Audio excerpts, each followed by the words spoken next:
마태복음 26장. 이제 시간이 지나 예수님께서 말씀을 모두 끝내시고 제자들에게 말하셨다. 너희가 알고 있는 대로 이틀이 지나면 유월절이고 인자는 그들에게 넘겨져 십자가에 못 박힐 것이다. 그 무렵 수제사장들과 서기관들과 백성의 장로들이 가야바라 부르는 대제사장의 관저에 모여 간교한 술책으로 빌미를 만들어 예수님을 죽이려고 음모를 꾸미고 있었다. 그들이 말하기를 사람들이 소동을 일으킬 수 있으니 유월절 기간은 피합시다. 예수님께서 베다니에 있는 나병 환자 시몬의 집에 계실 때 한 여인이 아주 비싼 향료가 들어있는 옥합을 들고 예수님께 다가와 탁자에 앉아 계시는 예수님의 머리에 부었다. 그런데 예수님의 제자들은 이것을 보고 분개하며 말하였다. 왜 이런 낭비를 하는가? 이 비싼 향료를 팔면 가난한 자들에게 많은 것들을 충분히 줄 수 있는데 아깝다. 그러나 예수님께서는 제자들의 생각을 이미 인지하시고 말씀하셨다. 너희들이 왜 이 여인에게 시비를 거느냐? 이 여인은 내게 선한 일을 하였을 뿐이다. 너희가 가난한 자들과는 항상 같이 있을 수 있지만 나와는 항상 같이 있는 것이 아니다. 이 여인이 내 몸에 향료를 뿌린 것은 내 장례를 준비하는 것이다. 분명히 나 예수가 너희에게 말하노니 전 세계 어디에서든지 복음이 선포되는 곳마다 이 여인이 한 일도 함께 전하여 이 여인을 기억하게 하라. 그 후 12제자 중 한 명인 유다라 부르는 자가 수제사장에게 가서 말하였다. 내가 예수님을 당신들 손에 넘기면 내게 무엇을 줄 것이오? 그러자 수제사장들이 은화 30개를 건네주었다. 이때부터 유다는 예수님을 배신할 기회를 찾고자 호시탐탐 기다렸다. 무교절 곧 누룩이 들어있지 않은 빵을 먹는 절기의 첫째 날, 제자들이 예수님께 다가와 말씀드렸다. 주님, 유월절 식사를 어디에 준비할까요? 예수님께서 말씀하셨다.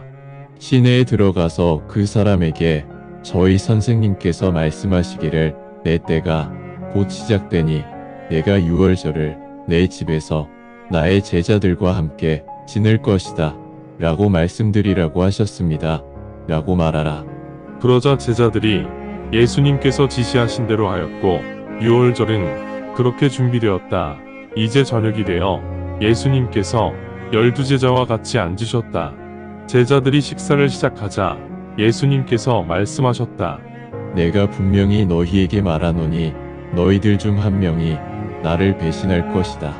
그러자 제자들은 매우 근심 어린 얼굴로 저마다 예수님께 말씀을 드리기 시작하였다. 주여, 그자가 저입니까? 예수님께서 답하여 말씀하셨다. 나와 함께 접시에 손을 담그는 자가 나를 배신할 것이다. 인자는 성경에 기록되어 있는 그대로 진행할 것이나 나를 배신한 그 자에게는 화가 있을 것이다. 그 자는 차라리 태어나지 않는 것이 더 좋았을 것이다. 그때 예수님을 배신하려고 작정한 유다가 답하여 말하였다. 라삐요, 제가 그 자입니까? 예수님께서 유다에게 말씀하셨다. 그렇다. 그리고 그들은 식사를 계속하였다. 예수님께서 빵을 들고 축복 기도를 드리신 후 빵을 떼어 제자들에게 나누어 주시며 말씀하셨다. 받아서 먹어라. 내 몸이다. 그리고 컵을 집으시고 감사를 드리신 후 제자들에게 주시며 말씀하셨다. 너희 모두 이 컵을 마셔라. 왜냐하면 이 컵이 새로운 언약에 대한 나의 피이며 많은 사람들의 죄를 사면하기 위해 흘린 나의 피이기 때문이다. 나 예수가 너희에게 말하노니 내 아버지의 나라에서 너희와 함께 다시 새롭게 마시는 그날까지 나는 이제부터 포도주를 마시지 않을 것이다. 그리고 그들은 찬송을 한 후 밖으로 나가 올리브산으로 올라갔다. 그때 예수님께서 그들에게 말씀하셨다. 너희 모두 오늘 저녁 나로 인해 실족하게 될 것이다. 왜냐하면 성경에 다음과 같이 기록되어 있기 때문이다. 내가 목자를 칠 것이며 그러면 양떼들도 흩어지게 될 것이다. 그러나 내가 일어난 후 너희보다 먼저 갈릴리로 갈 것이다. 라고 기록되어 있다. 베드로가 답하여 예수님께 말씀드렸다. 예수님 때문에 모든 제자들이 실족한다 하여도 저는 절대 실족하지 않을 것입니다. 예수님께서 베드로에게 말씀하셨다. 내가 분명히 내게 말하노니 오늘 저녁 수탉이 울기 전 너는 나를 3번 부인할 것이다. 베드로가 예수님께 말씀드렸다. 제가 주님과 함께 죽는다 하여도 저는 주님을 부인하지 않을 것입니다. 모든 제자들도 그렇게 말하였다. 그 후 예수님께서 제자들과 함께 겟세마네라 부르는 곳에 도착하셔서 제자들에게 말씀하셨다. 내가 저기에 가서 기도할 동안 여기에 앉아 있어라. 그러시고 예수님은 베드로와 세베대의 두 아들 야고보와 요한을 데리고 가셨다. 예수님은 갑자기 슬퍼하시며 매우 괴로워하셨다. 그 후 예수님께서 그 제자들에게 말씀하셨다. 내 영혼이 죽을 것 같이 매우 슬프구나. 여기서 나를 지켜보고 있어라. 예수님께서는 조금 더 멀리 가셔서 고개를 숙이신 채 기도하시며 말씀하셨다. 오 아버지이시여, 가능하시다면 이 컵이 저를 그냥 지나가게 하여 주십시오. 그러나 제 뜻이 아니라 아버지 뜻대로 하소서. 그러신 후 다시 제자들에게 돌아와 제자들이 모두 잠들어 있는 것을 보시고 베드로에게 말씀하셨다. 무엇하느냐? 너희는 1시간도 나를 지켜보지 못하느냐? 시험에 빠지지 않도록 조심하라. 그리고 기도하라. 영은 진정으로 원하나 육신이 나약하다. 다시 두 번째로 예수님께서 옆으로 가셔서 기도하시며 말씀하셨다. 오 아버지이시여, 제가 이 컵을 마시지 않는 한 이 컵이 저를 그냥 지나칠 수 없다면 아버지 뜻대로 하겠습니다. 예수님께서 돌아오셔서 보시니 제자들은 다시 잠들어 있었다. 왜냐하면 그들의 눈이 너무 무거웠기 때문이다. 그래서 예수님은 제자들을 그대로 두신 채 다시 가셔서 3번째 같은 말씀으로 기도를 하셨다. 그 후 예수님께서 제자들에게 오셔서 말씀하셨다. 너희는 아직도 자면서 휴식을 취하고 있구나. 보라, 시간이 되었다. 인자가 배신당하여 죄인들의 손에 넘어갈 것이다. 일어나라. 내 배신자가 왔는지 이제 가서 보자. 예수님께서 아직 말씀 중이신데 보라, 12제자 중 한 명인 유다가 칼과 몽둥이를 들고 있는 많은 사람들과 함께 있다. 이들은 수제사장들과 장로들이 보낸 사람들이다. 이제 주님의 배신자 유다가 이 무리들에게 신호를 보내며 말한다. 내가 가서 입맞춤을 하는 사람이 바로 그 분이니 그를 붙잡아라. 즉시 유다는 예수님께 올라가 말하였다. 인사드립니다. 랍비여. 그리고 예수님에게 입맞춤하였다. 그러자 예수님께서 유다에게 말씀하셨다.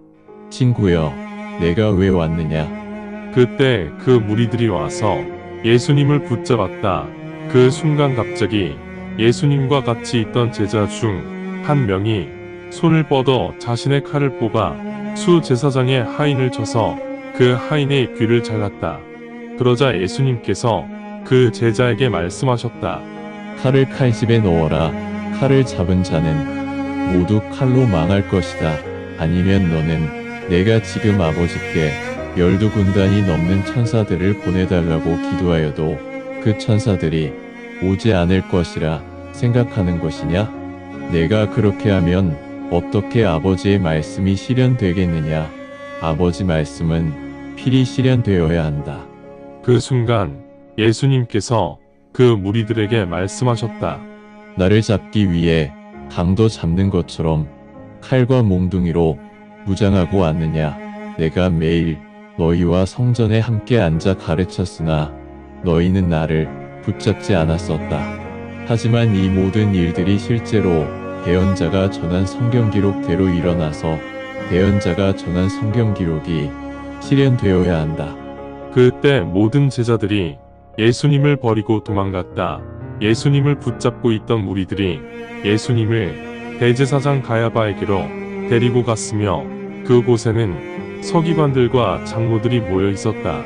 그러나 베드로는 예수님과 조금 거리를 두고 대제사장의 앞마당까지 뒤따라갔으며 결과를 보기 위해 마당 안으로 들어가서 하인들과 같이 앉아 있었다. 이제 수제사장들과 장로들과 모든 공회원들이 예수님을 죽이기 위해 거짓 증언을 찾고 있었으나 찾을 수가 없었다. 많은 거짓 증언들이 나왔지만 예수님을 죽일 만한 증언을 찾지 못하였다. 그러던 중 마침내 두 거짓 증언자들이 나와서 말하기를 이 자가 나는 하나님의 성전을 파괴하고 3일 만에 다시 지을 수 있다고 말하였습니다. 그러자 대제사장이 일어나 예수님께 물었다. 당신은 이에 대해 대답할 말이 없습니까? 지금 이 자들이 당신에 대하여 증언한 것이 무슨 의미입니까? 그러나 예수님은 묵묵부답이셨다. 그러자 대제사장이 예수님을 향해 말하였다. 당신은 살아계신 하나님을 두고 맹세한 후 당신이 하나님의 아들 그리스도가 맞는지 우리에게 말하시오. 예수님께서 대제사장에게 말씀하셨다. 내가 말한 그대로이다. 내가 내게 다시 말한다. 지금 이후 너희들은 전능하신 분의 오른편에 앉아서 하늘의 구름을 타고 오시는 인자를 보게 될 것이다. 그러자 대제사장이 자신의 옷을 찢으면서 말하기를 저자가 신성을 모독하는 발언을 하였다. 이제 더 이상 무슨 증언이 필요하겠느냐? 보라, 당신들은 저자의 신성 모독적인 발언을 방금 들었다. 당신들은 어떻게 생각하느냐? 무리들이 답하여 말하였다. 저자는 죽어야 마땅합니다. 그런 후 그들은 예수님 얼굴에 침을 뱉고 때렸다. 어떤 자들은 손바닥으로 예수님을 치면서 말하기를 그리스도여, 대언 한번 들어봅시다. 당신을 방금 친 자가 누구입니까? 그때 베드로는 마당 바깥쪽에 앉아 있었다. 한 여종이 베드로에게 다가와 말하기를 당신도 갈릴리 예수와 함께 있었죠. 그러자 베드로는 많은 사람들 앞에서 그것을 부인하면서 말하였다. 당신이 지금 무슨 말을 하는지 나는 모르겠습니다. 그리고 현관문 밖으로 나가자 다른 여종이 베드로를 보고 그곳에 있던 사람들에게 다시 말하였다. 저자도 나사렛 예수와 같이 있었어요. 그러자 베드로가 다시 맹세하며 말하였다. 나는 저 사람을 모릅니다. 조금 후 옆에 서 있던 사람들이 베드로에게 말하였다. 당신 말의 억양을 들어보니 당신도 저 사람의 제자가 분명하다. 그러자 베드로는 욕설을 하고 맹세하며 말하기를 나는 저 사람을 정말 모릅니다. 하였다.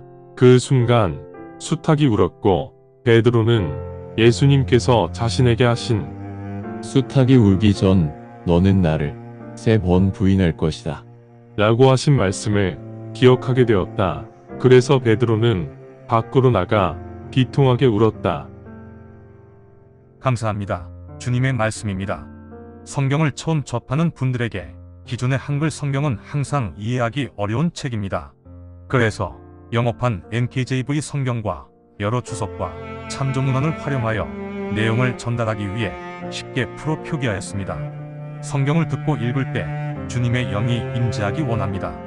택함을 받았으나 그 사실을 모른 채 아직 어둠에서 방황하고 있는 어린 양들이 이 동영상을 보고 들어 주님의 새 언약을 확신하고 소망함으로 하나님의 백성이 되어 주님의 나라에서 영원 무궁토록 권세를 누리며 살기를 간절히 원합니다. 아멘.